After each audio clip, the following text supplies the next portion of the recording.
За миний ард их 4 хүний амьдрал явагддаг энэ түүцэд. Тэгээ 2015 оноос хойш их чинь смарт карт зэнгэлдэг цэг юм байгаа манайх. Тэгээ 15 оноос хойш одоо 2023 он гэхэр ч одоо хичнээн жил юм дээ. 8 жил би нийтийн тээврийн карт зэнгэлж одоо иргэн хүнийхээ бас хувь нэмрийг оруулж байгаа гэж бодож байгаа.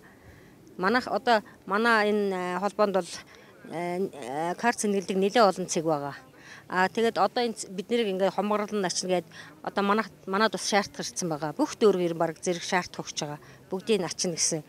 Тэгэхээр чи одоо энэ олон цэгүүдийг одоо байхгүй болгочтой их нийтийн тээврийн орлого алдагдал ямар байдалд хүрэх вэ?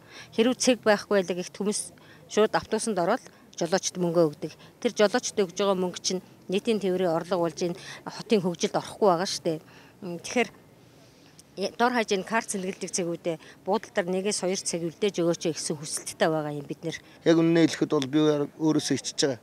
Эр хүний одоо гэр бүлийн ноён нуруу тийм ээ тэргүүлэгч хүн байж одоо гэр бүлийн ойлгохтойхон аваа явчих чадахгүй тий. Улсын байгууллагад одоо төрийн байгууллагад 12 жил ажиллаад одоо хувьтай байртай ч юм уу хувьтай одоо тий машинтай тэрэгтэй одоо үнэхээр байхгүй байна. Эхнэрээрээ баг хөдөлж хүн тижэл гэж байна л та.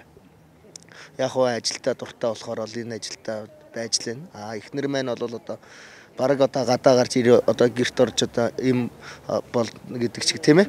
Тэгжил хамаг одоо гэр бүлийн бүхэл ачааг одоо эхнэрийнхээ нуруунд дээр л тавьж байгаа бол өнөөдөр ч гэсэн одоо энд ирээ сууж байгаа шалтгаан бол одоо төр засаг одоо удирдлагууд нь одоо энэ түүцийг одоо зах замбраагүй тавьсан түүцүүдийг ачихсан зөв өө.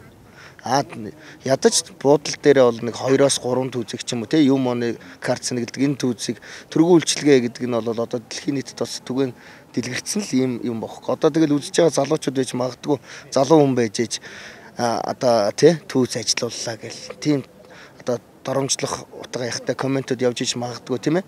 Залуучууд бид нар цалин баг мөртлөө давхар одоо ямар ажил хийж болох вэ? Ямар гайгүй орлоготой болж болох вэ?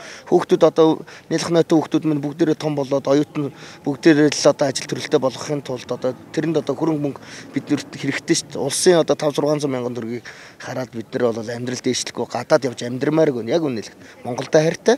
Монголд бол баймаар.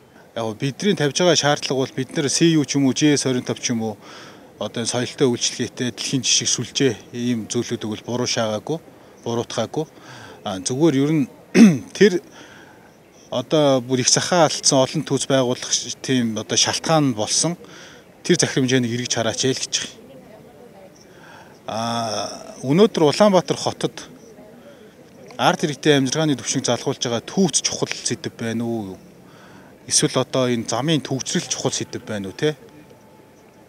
Нус цэр бааз шээсгээл ингээл их л ярихын түүцийг.